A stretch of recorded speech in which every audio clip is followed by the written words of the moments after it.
Okay, we're going to factor and solve these. Ax squared plus bx plus c. This means that it has a number in front of the x squared that is greater than 1.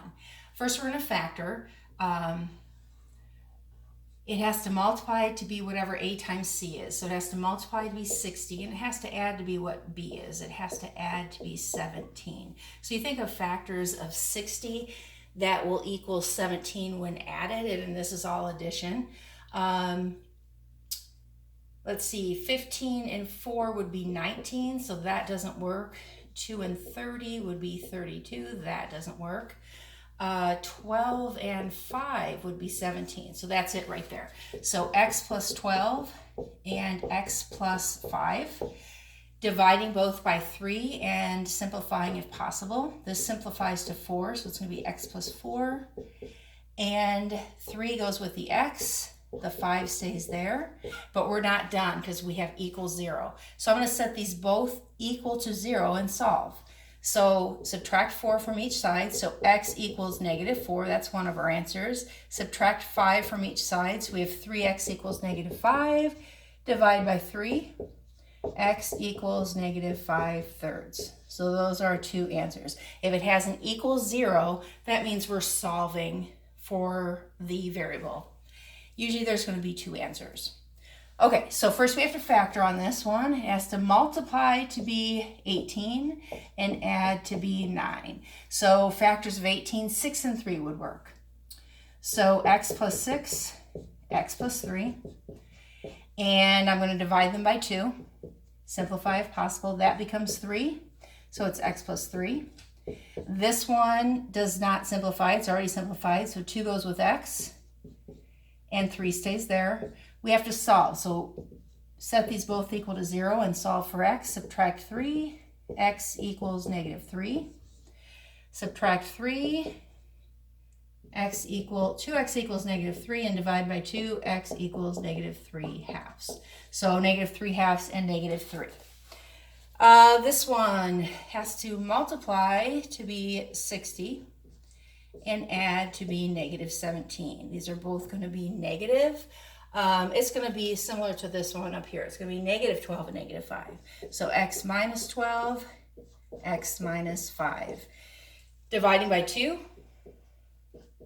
So we get x minus 6 and 2x minus 5. Setting those both equal to 0 and solving for x. X equals 6, 2x equals 5, so x equals 5/2. So 6 and 5/2. Here, these are both going to be negative. They have to multiply to be 24 and add to be -10. -6, -4. So x minus 6 and x minus 4. Divide by 3 and simplify if possible. That becomes 2. So x minus 2, and I'm going to already put equals 0. And this will be 3x minus 4 equals 0.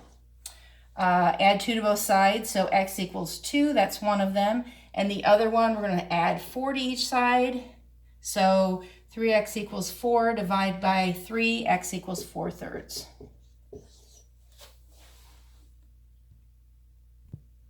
Okay, a couple more of these. So they need to multiply to be 60 and add to be 17, all positive. We've already done some like this, and we got 12 and 5. So x plus 12, x plus 5. Divide both of them by 4 and simplify if possible. This simplifies to 3, so it's going to be x plus 3. This can't simplify anymore, so 4 goes with x, and 5 stays there. Set these both equal to 0 and solve for x. So x equals -3.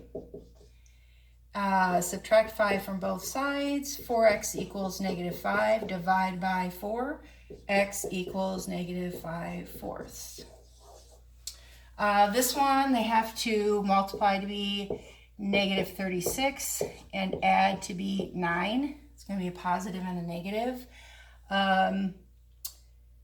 4 and 9 either way, we'd have either positive 5 or negative 4. That doesn't work. 18 and 2 would either be a negative 16 or a positive 16. 3 and 6 would either be a positive 3 or a negative 3. 12 and 3, that's it. It's got to be a positive 12 and a negative 3. So x plus 12 and x plus or minus 3. Divide both by 2 and simplify if possible. This simplifies to 6, so x plus 6, and I'm going to set that equal to 0 already. I'm going to put the 2 with the x, so 2x minus 3, that stays there, equals 0. So x equals negative 6. Add 3 to both sides and divide by 2. So x equals 3/2. Have a good day. Okay, we are going to write an equation in slope-intercept form, y equals mx plus b, given 2 points. First, we have to find the slope, which is y2 minus y1 over x2 minus x1. This is x1, y1. This is x2, y2. So 3 minus 1 over 5 minus 0, which equals 2/5. So our slope is 2/5. Now to find what our y-intercept is, our b, we can use either one of these points and go back to y equals mx plus b, putting this in for y, this in for x. So 1 equals 2/5 times 0 plus b. This becomes 0, so actually b equals 1. So now filling in y equals mx p, it's y equals 2/5 x plus 1. Over here, again, we have to do y2 minus y1. This is x1, y1, x2, y2. So negative 6 minus 0 over 1 minus negative 3, which is plus a positive. So it's negative 6 over 4, which we can simplify to negative 3/2. So that's our m. To find b, we can use either one of these points. Let's use this one. So 0 equals negative 3/2 times negative 3 plus b. 0 equals positive 9/2 plus b. Subtract 9/2 from both sides. So b equals negative 9/2. So now we can put this together. Y equals mx plus b. Y equals negative 3/2 x minus 9/2. Y2 minus y1 over x2 minus x1. So 4 minus 2 over 3 minus 1. That's 2 over 2, which is 1. That's our m. Using either one of these points, let's use this one. 2 equals 1 times 2 plus b. 2 equals 2 plus b. Subtract 2 from both sides. b equals 0.